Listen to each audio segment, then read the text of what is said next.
Kitty cat. Welcome to the Kedcast. Is that what we're actually going with the name? Yeah, why not? Kedcast. Kedcast sounds good enough to me. Who's here tonight? We've got Paul, aka Squirrel, Yep. and Dave, Yep, that's me. aka Davey. George, aka Knob. George in the background playing Crysis. 2. And Aidan, aka Madman. Not so mad tonight though. That's all. What did you want to start with first, lads? Have you got any stories? Not New just stories? yet. I think Dave's got loads of new stories that he's been dying to talk about for all week. Go on then, No, David. not really anything new. It's just like a few little things I've been picking up on, especially like with everything going on in Japan. Like Sony have like obviously one of the many companies to turn off its power and Nintendo has as well. Yeah, stop production. There's quite a few companies in order to for the power plants to reroute power to those that need it best, which I think is a bold move. Like they lose. I'm surprised Sony has, to be honest. You have to look, companies like that they turn off for several days. They'll be losing lots of money, but at the end of the day, they're multi-billion companies, aren't they? Really, they can get away with losing a couple of pounds every now and then. I'm not at all surprised that Sony have done it. I was surprised that Nintendo did. They're quite money grabbing when it comes to Nintendo's the family-friendly company. They need families to be around to buy the stuff. It's all melting away due to radiation poisoning and things like that. They're not really doing a good job. The Apple of consoles. Yeah. Maybe, Like they'll give you something, but then you have to buy extras. Yeah. To play it. It's like, here's the Wii remote, but it's not complete with that. It's You haven't got 140 attachments. You need a nunchuck. Yeah. Oh, and a plastic case so you don't break your telly. It's like the 3DS. I read costs like $250 to buy, but costs Nintendo $100 to make. $250. Yeah, it's about £200 here, but only costs Nintendo $100 to make it. Well, So they're making quite a large profit, Yeah. aren't they? Really, per unit sold. I think they might be. Do you think they're just doing that to cover themselves? It's quite a risky thing, really, into the whole 3D. So maybe they're doing it. If they can make for every one they sell, they can make another 2. It might just be a covering in case it goes tits up. Yeah, but people have bought it. It's been like I want one. If I had the money to get one, I'd get one. yeah, it's bigger selling than the Wii. $250. The current exchange rate is £155. English pounds, obviously. Well, it's definitely not that. I know that. It's like 200, isn't it? Something like that, yeah. I think about 225, 230 or something. I can't remember. I actually looked. I know it's in the 200s. Yeah. Well, I don't know if it'll pave the way for constant glassesless 3D. I'm going to put my honest opinion on Nintendo out there. At the minute, it seems like they're throwing out constant amounts of different sorts of hardware and software to try and boost sales. Really, I mean, I've heard so many different things. I mean, my sister's played on a 3DS and says they're not great unless you sat perfectly still with them, staring right into the screen. I mean, now the technology that's out there at the minute, you could come up with something a lot better than that. It sounds flawed to me, and they've gone out there and released something that's flawed, which I think is a very silly move. It's not Nintendo's first attempt at 3D. What was the first attempt? The Virtual Boy. Oh right, yeah. Which was massive headpiece. a headpiece, but they had to discontinue it because people got migraines. And that, People get migraines from this though.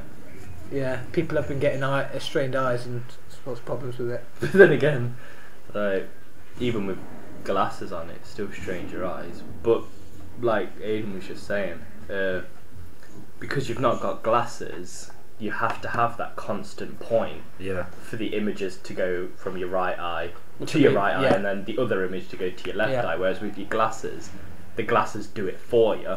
So taking the strain off your obviously eyes. your glasses are always going to be in the same position on your face, so you don't have to be directly in front. Which is why I think unless they alter it, when I think it was at CES, they were showcasing glassesless 3D TVs, but it can only be viewed from 3 separate angles. Well, I presume so. Yeah.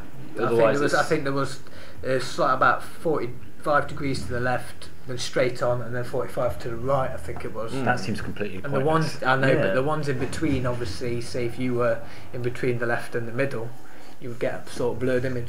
So that means you have to arrange your whole furniture. Yeah. Instead of having a 3-seater sofa, you've got to have 3 single-seat sofas. It's the return of feng shui. Techno shui. Everyone having perfectly arranged. Instead of being around, like centered around like calm and happy environments, it's your Centered around TV. TV. Your TV is your centre. Yeah.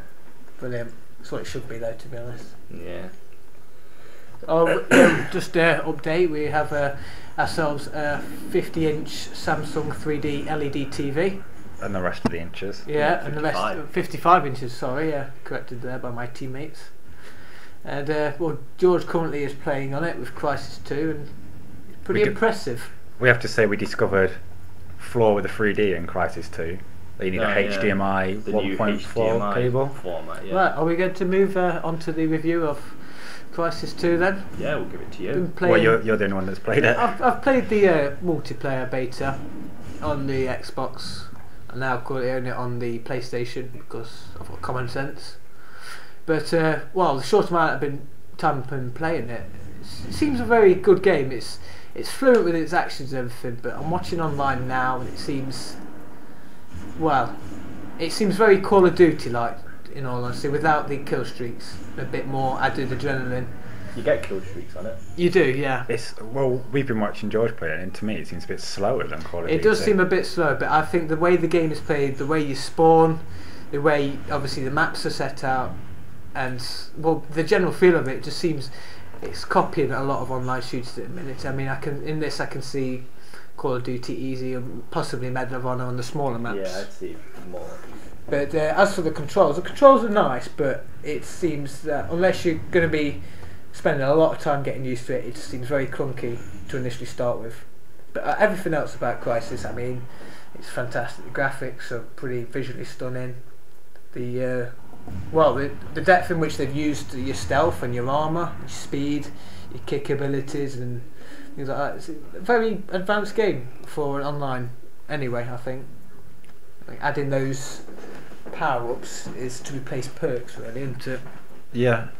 The only thing it's not my type of game, but I don't mind watching people play. It looks like a nice game. The only problem I've got with it is that stupid suit voice. Yeah. There's probably a way to mute that, but after a while it started to get a bit daft. Injured. Yeah. Cloaking gaze, yeah. It's like that RTS thing where every time you click on someone, they go, they acknowledged. Yeah. We're going back to Command and Conquer here, you just get fed up of them. To be all honesty though, I used to play Tiberian Sun, God rest its soul. They drone on, but after a while you sort of blank it out. You don't realise it's there anymore. So I can imagine the voice at first will be annoying, but the rest of the game would just overlap that. We must be due another one of them soon, surely. Command and Conquer. Yeah. We've just had number 4's been out a while, hasn't it? Yeah. Which I have to say I'm very devastated with. Downloaded it a couple of months ago off Steam, only to find out there's no longer bases. So I was thinking, you sort of have a base, is it like Company of Heroes type? No, it sort of. It all revolves around your mobile construction yard, which is pretty much mobile all the time. Oh, right. So you don't really sit down, set up base defences, things like that. I mean, you don't build massive buildings. Is it Red Alert, where it could move? Yeah. But you never moved it. But this one, you set up a base, set up a stronghold. You got your defence point. You don't move it. Another downside to it is as well. There's 3 different MCV types. You get your offensive, which is your tanks and your infantry, and then you get your defensive, which are fightercraft. Are support, but defensive are structures, bunkers, and more heavily armoured units. And support is mainly power-up units and aircraft, which you can only be one at a time. So you can't have all the units all together. I think it's supposed to be focused on teamwork online. Yeah. One of you would be assault and defence, which I think is a very bad idea. Because I like playing Command & Conquer offline. Yeah, definitely. But so I don't really have much good to say about Command & Conquer 4, so we'll stray away from that for now.